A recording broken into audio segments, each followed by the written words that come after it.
Halo, Assalamualaikum warahmatullahi wabarakatuh. Jumpa kembali dengan saya Sri Suharti di channel RSH Edukasi. Pada pertemuan kali ini, kita akan membahas kalimat efektif dalam penulisan bagian yang ketiga. Mari kita mengingat kembali pengertian kalimat efektif. Kalimat efektif adalah kalimat yang digunakan untuk mewakili gagasan pembicara atau gagasan penulisnya, sehingga dapat diterima dengan baik oleh pendengar atau pembicara. Nah, kalimat efektif ini harus jelas, padat, singkat, maksud dan tujuannya. Jenis kalimat efektif ini ada 3. Yang pertama kalimat argumentasi, yaitu kalimat yang digunakan untuk menyampaikan argumen-argumen, alasan-alasan untuk membuktikan sesuatu, ya.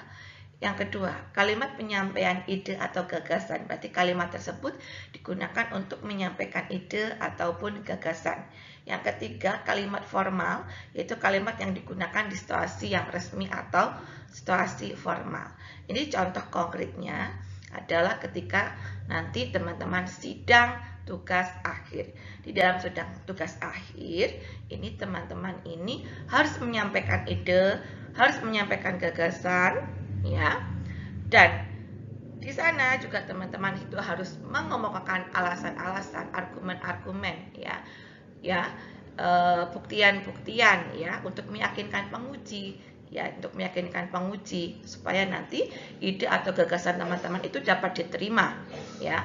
Dan perlu diketahui bahwa sidang tugas akhir ini adalah situasi yang sangat resmi dan situasi yang sangat formal. Nah, oleh karena itu di sana nanti teman-teman wajib menggunakan kalimat efektif. Kalimat efektif, kalimatnya itu tidak muter-muter, tidak berbelit-belit, langsung pada tujuan, ya. Tujuannya apa gitu ya, gagasannya akan dikemukakan apa, itu langsung di situ. Kemarin kita sudah mempelajari ciri-ciri kalimat efektif. Maka sekarang kita mempelajari penyebab kalimat tidak efektif. Yang pertama, struktur kalimat tidak jelas. Kalimat efektif itu struktur kalimatnya harus jelas, harus ada unsur subjek dan unsur predikat, itu minimal, ya. Minimalnya ada unsur subjek dan unsur predikat. Kalau tidak ada kedua unsur itu, maka kita harus mencurigai, mempertanyakan apakah kalimat itu efektif atau tidak, ya. Ini sering terjadi ketika mahasiswa itu menuliskan tugas akhir, terutama di bab 4, ya. Bab 4 itu kemarin saya sempat menemukan ada mahasiswa yang menuliskan tiba-tiba di halaman bab 4 tersebut itu mengidentifikasi tahapan perancangan sistem. Nah, ini mengidentifikasi itu kan kata kerja, ya. Kata kerja ini berarti kan jatuhnya pada predikat. Berarti kalimat tersebut tidak ada subjeknya. Ya, tidak ada subjeknya. Maka agak susah dipahami, ya. Agak susah dipahami. Nah, berarti kalimat itu tidak efektif. Maka harus diperbaiki, diberikan, ditambahkan subjek, yaitu misalnya pada bab ini, ya, pada bab ini peneliti mengidentifikasi tahapan perancangan sistem. Pada bab ini keterangan peneliti subjek mengidentifikasi itu predikat, tahapan perancangan sistem itu objek. Nah, seperti itu, harus jelas kalimatnya, strukturnya, ya, agar mudah dipahami. Yang berikutnya, kalimat tidak efektif itu ada pemborosan kata atau ada kata yang tidak terpakai. Kalimat efektif itu intinya apa? Singkat, padat, jelas. Kalau berbelit-belit, bertele-tele, berarti kalimat itu tidak efektif. Yang berikutnya, kalimat tidak padu. Kalimat tidak padu berarti kalimatnya ini kurang menyatu sehingga tidak enak dibaca, tidak nyaman didengar, ya. Agar menyatu sehingga enak dibaca dan nyaman didengar, itu berarti kalimatnya ini harus padu. Harus padu ini biasanya berkaitan dengan kata penghubung. Nah, kalau kata penghubungnya tepat, ya nanti padu. Tapi kalau kata penghubungnya tidak tepat, ya biasanya nanti kalimatnya menjadi tidak padu. Contohnya misalnya, saya belajar dari pagi sehingga petang. Sehingga ini menyatakan akibat, tidak tepat jika digunakan untuk menyatakan waktu dari pagi sehingga petang gitu.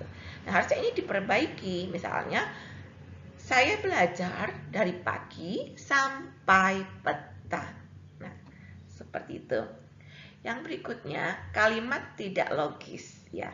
Kalimat tidak logis itu biasanya berarti kan kalimatnya tidak masuk akal. Tidak masuk akal biasanya menggunakan kata-kata yang tidak tepat pula gitu ya, tergantung pemilihan kata ya, pemilihan kata. Nah, di sini contohnya misalnya kucing itu gugur ya setelah makan ikan asin tetangga. Nah, gugur ini kan gugur itu kan ada unsur ameliorasi ameliorasi kesan membaik gitu ya, kesan membaik. Kalau di sini gugur untuk kucing ya, ini berarti kan kurang tepat ya. Kalau kucing ya mati, bukan gugur gitu. Ada lagi contohnya misalnya yang membawa HP harap dimatikan ya. Yang membawa HP harap dimatikan. Nah, atau kadang bagi yang membawa HP harap dimatikan. Berarti siapa yang dimatikan? Yang membawa HP berarti kan orang ya. Orang, berarti di sini kalimatnya tidak logis, harusnya diperbaiki. Bapak Ibu, HP harap dimatikan, langsung HP harap dimatikan. Nah, itu lebih logis karena yang dimaksud adalah HP yang dimatikan. Itu seperti itu. Berikutnya kontaminasi. Kontaminasi berarti ini ada kata-kata yang ambigu, bermakna ganda ya, bermakna ganda. Nah, ini kalau kalimat efektif ya berarti kalimatnya itu harus menggunakan kata-kata yang bermakna denotasi, jangan menggunakan kata-kata yang bermakna konotasi agar tidak terjadi kontaminasi gitu ya. Seperti itu. Kemudian pleonasme. Pleonasme ini menjelaskan sesuatu yang sudah jelas. Sesuatu yang sudah jelas ya. Mbak Anita maju ke depan. Maju itu sudah ke depan ya. Nah, ketika ditambah kata ke depan berarti terjadi pleonasme ya, menjelaskan sesuatu yang sudah jelas. Kemudian yang berikutnya pengaruh bahasa asing. Nah, pengaruh bahasa asing kadang kita sengaja dan tidak sengaja sering menggunakan kata-kata bahasa asing di dalam ya, baik tertulis maupun lisan. Ketika kita bercakap dengan teman-teman gitu ya, itu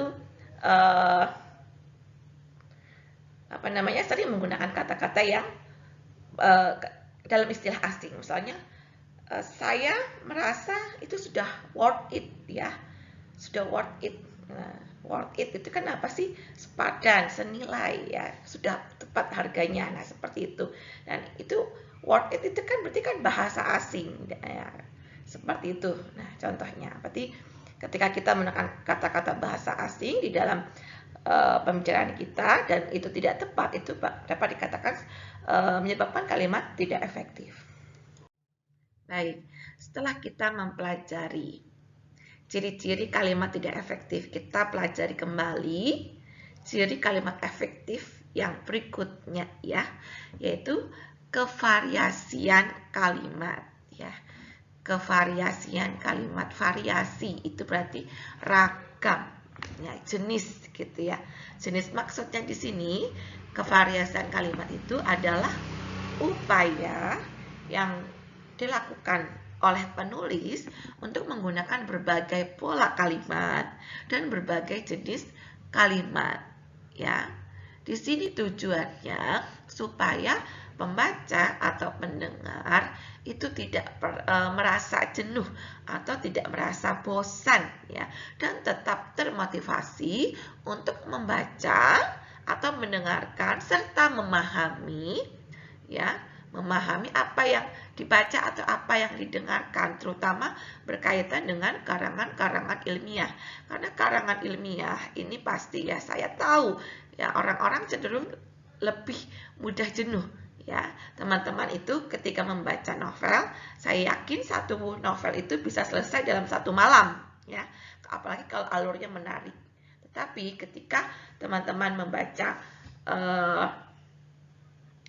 buku teks atau buku modul kuliah, satu halaman dalam satu malam itu sudah syukur alhamdulillah gitu ya. Itu seperti itu contohnya. Nah, tujuan variasi kalimat itu untuk apa? Tadi sudah dijelaskan. Yang pertama, untuk menghindari kejenuhan atau kemalasan membaca terhadap teks karangan ilmiah. Jadi nanti ketika teman-teman menuliskan TA, perhatikan kalimatnya harus dibuat lebih variasi. Jangan monoton ya, seperti itu. Berikutnya, menjaga perhatian dan minat baca terhadap teks ilmiah. Ya, berlanjut bagi pembaca. Yang ketiga, memotivasi pembaca untuk membaca dan memahami teks sebuah karangan ilmiah. Jadi di sini ya, variasi kalimat ini tujuannya tadi itu untuk menghindari kejenuhan, untuk menjaga perhatian dan minat, dan tetap memotivasi pembaca untuk menyelesaikan ya bacaannya seperti itu. Nah, cara variasi kalimat yang pertama ini variasi pola kalimatnya. Nah, variasi pola kalimat. Jadi kalau pola kalimat itu kan biasanya pasti ada subjek, predikat, subjek, predikat. Tetapi kalau mau lebih efektif, ini bisa dibuat lebih variasi. Misalnya ada keterangan dulu, KS gitu ya, keterangan ya. Keterangan baru subjek baru predikat, atau bisa juga predikat dulu baru subjek. Yang tidak boleh itu adalah keterangan di antara subjek dan predikat ya. Kalau subjek dan predikat itu harus selalu bersama, tidak boleh dipisahkan gitu ya. Seperti itu. Tapi kalau keterangan boleh di depan, boleh di akhir gitu. Nah, seperti itu. Berikutnya kalimat panjang diselingi dengan kalimat pendek ya. Jangan panjang semua ya. Ini saya sering melihat di dalam tugas akhir teman-teman kalau menulis kalimat-kalimat itu sangat panjang-panjang sehingga akan kesulitan bagi pembacanya ya untuk memahami maksud dari kalimat itu apa, seperti itu. Variasi jenis kalimat ya, kalimat tanya, kalimat perintah, kalimat seru, perintah dan lain-lain ini dibuat variasi gitu ya. Kemudian kalimat aktif dapat diselingi dengan kalimat pasif. Seperti itu. Ada juga kalimat tunggal, ini bisa diselingi dengan kalimat majemuk. Kalimat tidak langsung dapat diselingi dengan kalimat langsung. Nah, ini di dalam TA biasanya di bab 2 itu juga teman-teman nanti mengutip ya. Ada kutipan langsung, ada kutipan tidak langsung. Sebagian dibuat lebih variasi. Ya, boleh menggunakan kutipan tidak langsung, ya, kemudian divariasikan dengan kutipan tidak langsung dengan langsung gitu ya, seperti itu. Jadi supaya paragraf ini tidak monoton, tidak membosankan, seperti itu. Kemudian variasi tampilan, gambar, grafik, bahkan diagram ini supaya nanti tampilannya itu menarik bagi pembaca, teman-teman itu bisa menambahkan gambar, grafik, bahkan diagram dan seterusnya. Nah, ini biasanya teman-teman di bab 2 itu ya, kalau TA itu kan nanti ada yang ini ya, bagian mengemukakan teori pendukung. Nah, teori pendukung. Nah, nanti ada istilah-istilah yang berkaitan dengan TA teman-teman. Misalnya tentang UML, tentang ERD, tentang LRS gitu ya. Itu dapat teman-teman berikan ya gambar-gambar atau simbol agar lebih jelas maksud dari maksud dari tulisan teman-teman itu apa, gambarkan dengan simbol gitu ya, atau mungkin tabel dan seterusnya. Ini tujuannya supaya tampilannya lebih bervariasi, lebih beragam, dan pembaca itu lebih tertarik untuk membaca dan memahami seperti itu. Kemudian yang jadi catatan penting, ini tidak boleh mengubah pokok masalah atau pokok pembicaraan. Ya, jadi setelah teman-teman variasikan kalimatnya dengan berbagai macam cara, ingat ya, tidak boleh mengubah pokok masalah atau pembicaraan. Ini yang paling penting. Nah, ini contoh variasi kalimat di dalam tugas akhir. Kalau di sini yang divariasi ini kalimat ya, menggunakan sinonim ya, sinonim atau kata-kata yang hampir sama maknanya, lebih bervariasi gitu ya. Nah, seperti itu. Ini contohnya di sini, menurut Mulyawan et al. Ya, sistem adalah kumpulan orang yang saling bekerja sama dengan ketentuan aturan yang sistematis dan struktur untuk membentuk satu kesatuan yang melaksanakan satu fungsi untuk mencapai tujuan. Nah, ini menurut. Nah, nanti di kalimat yang kedua, jangan menurut Novi. Nah, jangan seperti itu. Teman-teman boleh variasikan dengan kata lain yang hampir sama maknanya. Misalnya, sedangkan, nah, Novi mengungkapkan. Nah, sedangkan Novi menyatakan bahwa sistem bisa diartikan sebagai sekumpulan subsistem, komponen, ataupun elemen yang saling bekerja sama dengan tujuan yang sama untuk menghasilkan output yang sudah ditentukan sebelumnya. Ini dibuat variasi, jangan menurut Mulyawan, menurut Novi, menurut Tabrani, dan seterusnya. Ya, tapi dibuat misalnya menurut, kemudian mengungkapkan, mengemukakan, dan seterusnya. Gitu ya. Ini namanya variasi kalimat. Kalimat efektif ini sangat erat kaitannya dengan ragam bahasa ilmiah. Ya. Apa itu ragam bahasa ilmiah? Ragam bahasa yang digunakan di dalam teks-teks atau karya ilmiah. Apa saja ciri-cirinya? Yang pertama, harus menggunakan ragam bahasa baku. Ya. Yang kedua, harus menggunakan istilah-istilah yang denotatif, yaitu istilah yang bermakna lugas, apa adanya, bukan istilah yang bermakna kias. Yang berikutnya, wajib menggunakan kalimat efektif. Yang berikutnya, kalimat ragam bahasa ilmiah ini harus mengutamakan pikiran, sehingga kalimat terkesan tenang, jelas, tidak emosional. Ya. Kemudian, hubungan gramatik antar unsur bersifat padu. Ya, ini kaitannya dengan koherensi dan kohesi. Ya. Kemudian hubungan semantik antar unsur bersifat logis, masuk akal. Nah, kemudian kalimat pasif diutamakan serta konsisten dalam segala hal. Berikutnya, penalaran. Kalimat efektif adalah kalimat yang logis atau kalimat yang masuk akal. Ya.